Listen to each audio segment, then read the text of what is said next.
Hello friends, income tax के cases की series में आज जो केस हम डिस्कस करेंगे वो सेक्शन 153C की असेसमेंट्स को लेकर के है।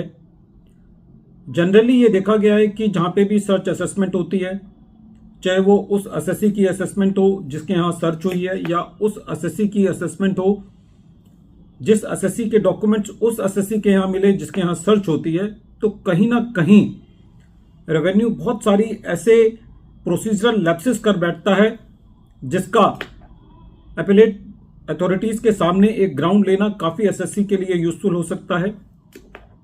प्रेजेंट केस इसी चीज पर आधारित है।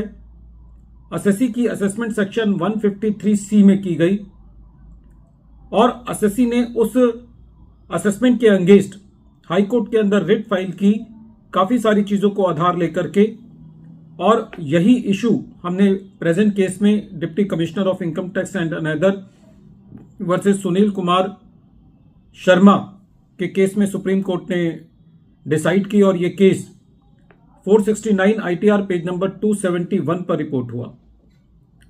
इस केस का जजमेंट 21 अक्टूबर 2024 को आया। प्रेजेंट केस में कुछ लूज शीट्स के आधार पर, कुछ डायरी के आधार पर एसएससी की असेसमेंट कंप्लीट की गई सेक्शन 153C के अंदर। केस के फैक्ट्स में यह भी था कि जो एसएससी का असेसमेंट किया गया वो सेक्शन 127 का जो ट्रांसफर ऑर्डर होता है उसके बिना किया गया। सेक्शन 153C के असेसमेंट करने के लिए एक सेटिस्फेक्शन नोट तैयार किया जाता है उस असेसिंग ऑफिसर के द्वारा। जो असेसिंग ऑफिसर उस असेसी की असेसमेंट कर रहा होता है जिस असेसी के यहाँ सर्च होती है, उस सेटिस्फेक्शन नोट की मर्यादा यह है कि वो असेसिंग ऑफिसर ये रिकॉर्ड करता है कि ये डॉक्यूमेंट्स सर्च एसएससी से बिलोंग नहीं करते बल्कि दूसरे एसएससी से बिलोंग करते हैं।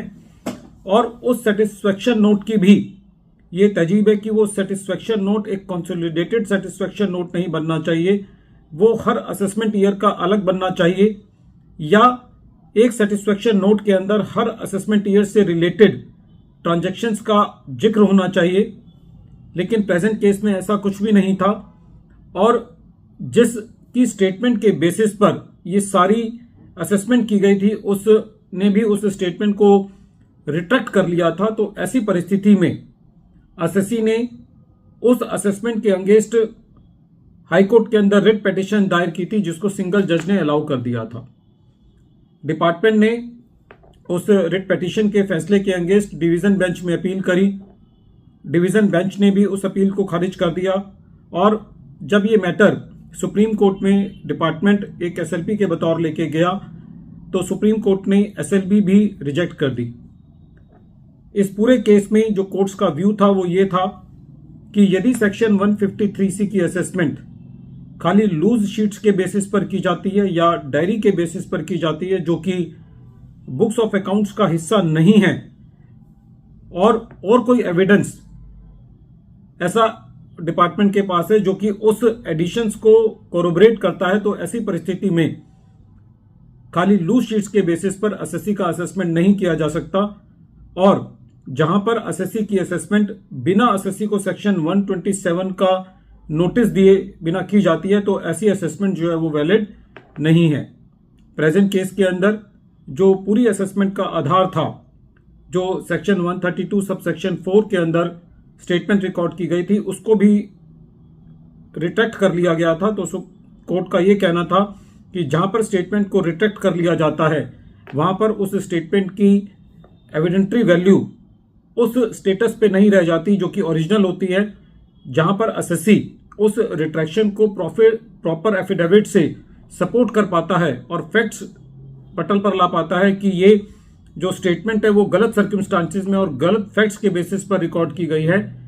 तो पूरे केस के अंदर कोर्ट्स का ये व्यू था कि जहां पर एक कंसोलिडेटेड सेटिस्फेक्शन नोट बनाया गया है सभी असेसमेंट ईयर्स के लिए, तो ऐसी असेसमेंट जो है वो ठीक नहीं है और वो लायबल टू बी क्वेश्ड है। वीडियो के अंत में एक बार फिर मैं केस का नाम रिपीट कर रहा हूं। केस का नाम है deputy commissioner of income tax and another versus Sunil Kumar Sharma और ये केस 469 ITR पेज नंबर 271 पर रिपोर्ट हुआ। मैटर ऑनरेबल सुप्रीम कोर्ट ने 21 अक्टूबर 2024 को डिसाइड किया। Thank you friends.